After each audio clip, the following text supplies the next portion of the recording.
konsisten tetap akan jadi masalah hukum. Ini sampai sih, saya tidak bisa akan bicara berbeda-beda. Jadi DPT yang ada 88.813 ini sudah bermasalah, itu titik.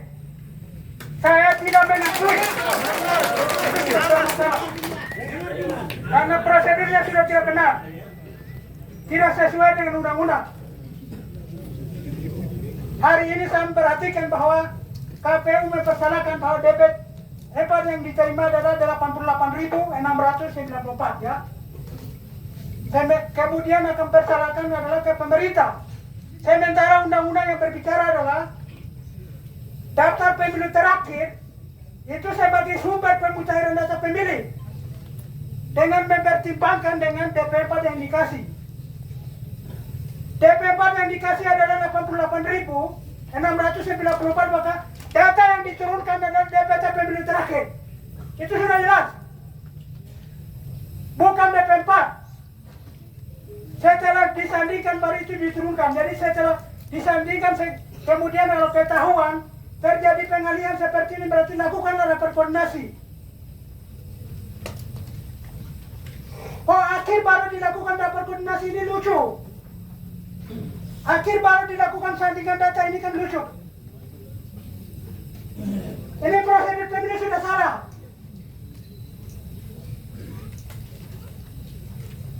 Itu saya lihat, jadi proses ini kami masih kawal.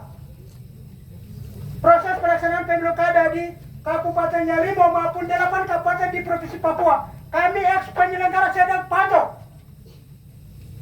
Terjadi konflik di Provinsi Papua Pegunungan ada pada penyelenggara.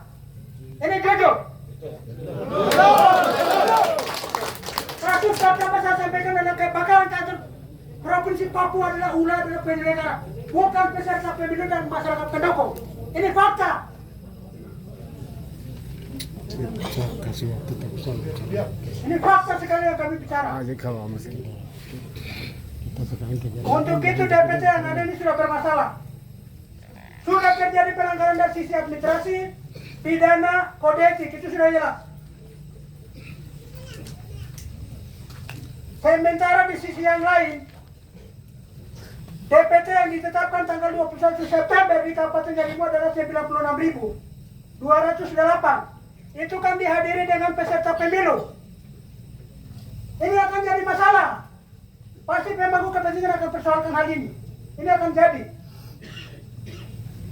Jadi Pak PJ kami sampaikan sangat prihatin bahwa ada terjadi pengurangan-pengurangan di dalam menghilangkan hak konstitusi warga negara.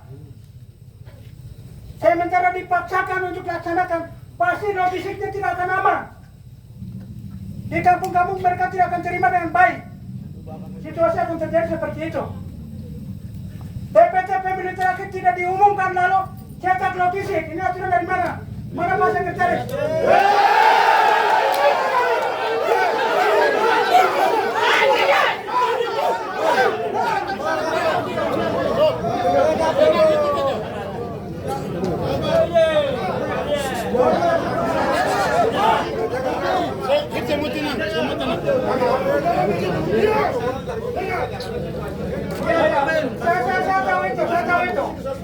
Saya tahu itu dan paham itu.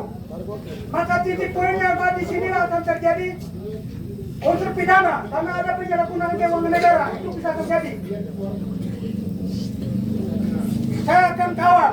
Saya tidak takut dengan apapun akan terjadi. Saya akan maju.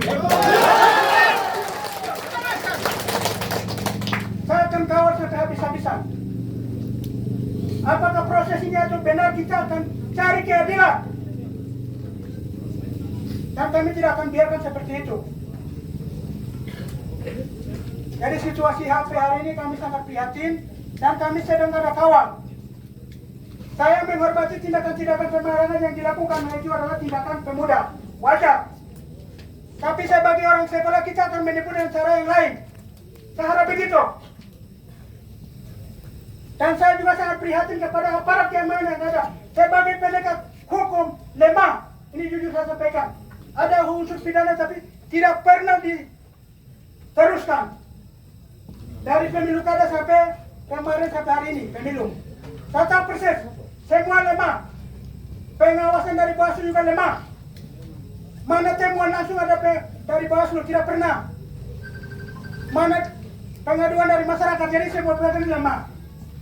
Seperti itu. Jadi menurut saya, kalau dari KPU, Bawaslu maupun PJ mau bawa naik masyarakat di Jakarta, ini adalah yang kedua kali setelah CPNS. Apakah ini berhasil atau tidak? Batal. Jangan.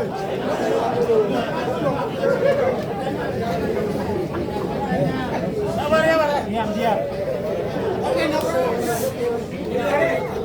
Oke, itu yang saya dapat sampaikan. Dan semuanya ini saya rasa ada banyak hal yang terjadi kejanggalan. Untuk itu terakhir sekali saya dengar dan sama pulang. Jika permintaan pengalihan ini tidak dilakukan apa? Boykot. Ya kalau boykot ini dalam sejarah atau catatan di Republik ini saya belum pernah ketemu. Ya begitu.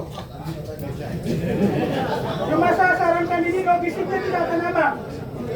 Sebagai KPU.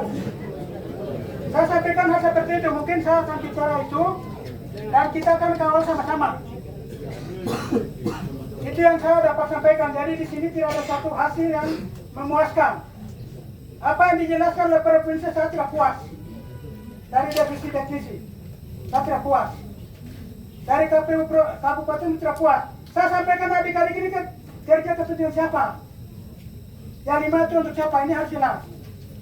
Catatan saya terakhir, apabila kalau ada masyarakat